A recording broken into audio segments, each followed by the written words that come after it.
Welcome to African American Studies. Systematic racism is the oppression of a specific racial group to the advantage of another as perpetrated. By inequality within interconnected systems. It is responsible for many problems faced by minorities today. But today we'll be talking about how systematic racism affects School, voting, the prison industrial complex, and jobs. My name is Katie. I'm going to be talking about systematic racism within the school system. My name is Natalia, and I'll be talking about systematic racism in the workplace.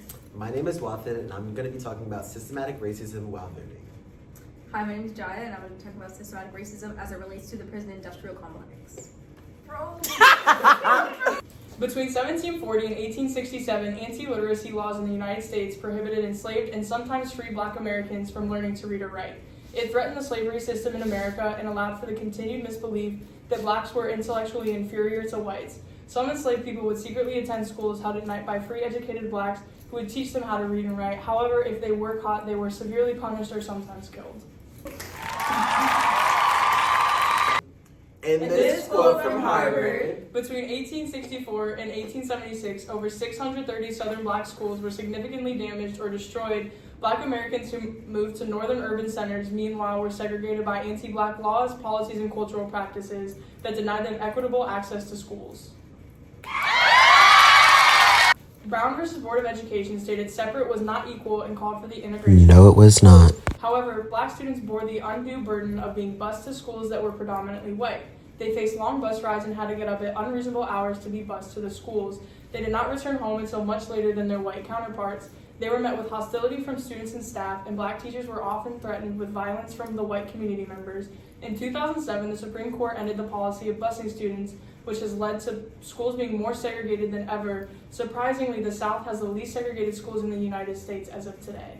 Schools are primarily funded in the United States by property taxes, but the history of devaluing properties owned by minorities in urban areas and the barriers to home ownership means that schools in large urban areas are discriminated against when it comes to funding because of the economic and tax policies instituted by the state and local governments.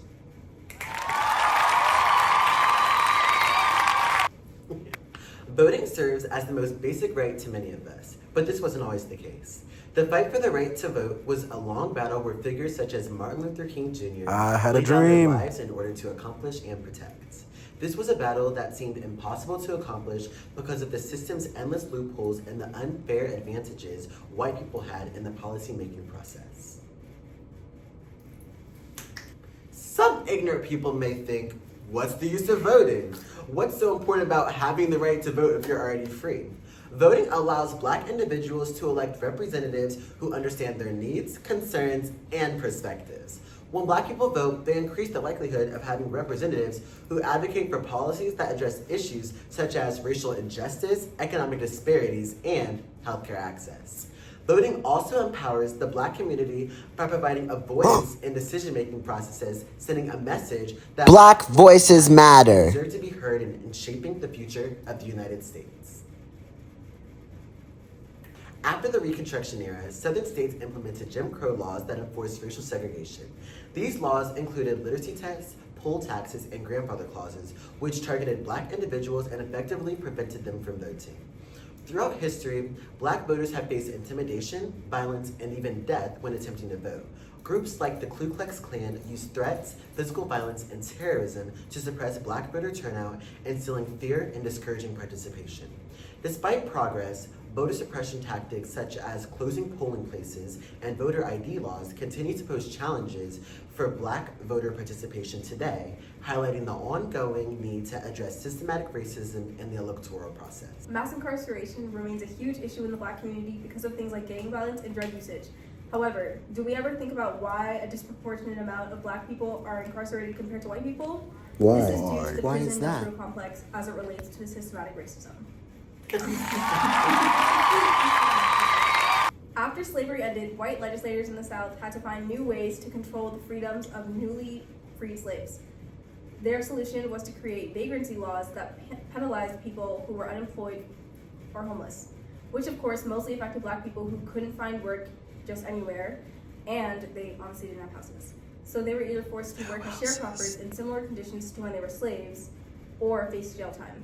This forced black people and their descendants into a cycle of poverty and imprisonment, and according to Brainly.com, sparked systematic racism, discrimination, caused economic disadvantage, and initiated further repressive policies and racial segregation in the South. Now, how does this relate to the prison industrial complex? I don't know how, The same Jaya. way vagrancy law disproportionately affected black people in the 1860s, over-policing of black communities and harsher punishments of similar crimes as other races allows privately owned prisons to abuse and exploit them with no way to stop them. These privately owned prisons exploit them, and their goal is to make as much profit as possible off the prisoners, Cha-ching!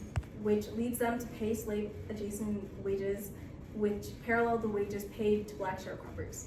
This is not a coincidence. The same methods of trapping black people into unjust situations haven't ended, not even after the passing of the 13th Amendment. An example is all of the people still imprisoned for marijuana usage and selling, even after the legalization of it in many states. All races commit crimes at similar rates, so it is odd that so many black people are imprisoned. This goes back to over-policing and harsh punishments. Black people are sent to prison disproportionately more and longer than any other race. This is all What? because of systematic racism, where those in power view black people as dangerous or criminal before they even commit a crime, leading to the harsher punishments and terrible treatment. Attention has been brought to this issue in recent years, but there is still lots of progress to be made. Millions of people are still being affected by the prison industrial complex to this day. The U.S. labor market has now seen a record 109 months of uninterrupted job growth, with the overall unemployment rate falling to its lowest level in 50 years.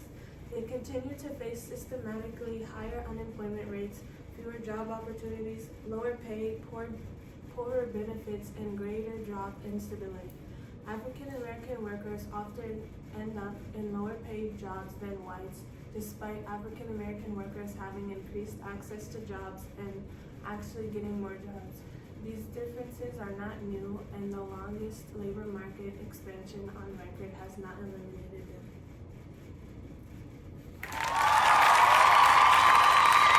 They regularly experience higher unemployment rates and work in worse jobs, which feature lower pay and fewer benefits than whites. They tend to work in jobs that are less stable than those held by white workers. For example, African American workers often see their unemployment rates go up sooner than white workers. The economy sours and their unemployment rates also take longer to decline when the economy improves than is the case for whites. Unemployment black workers look longer to find a secure new job than do white workers.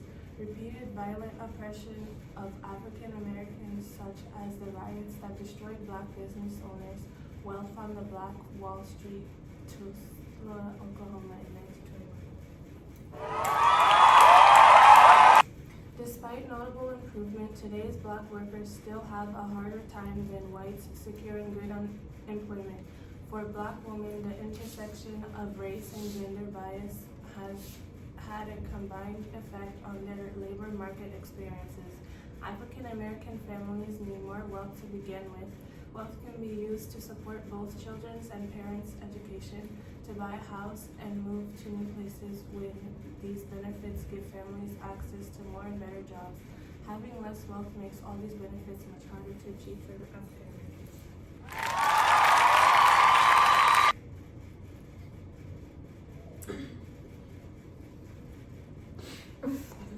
We continue to fight. For Power in America. So I'm gonna stand up, take my people with me. Together we are going to a brand new home. Although systematic racism is still an issue in America today, black people still continue to fight for a better future and better treatment. B L And Thank you.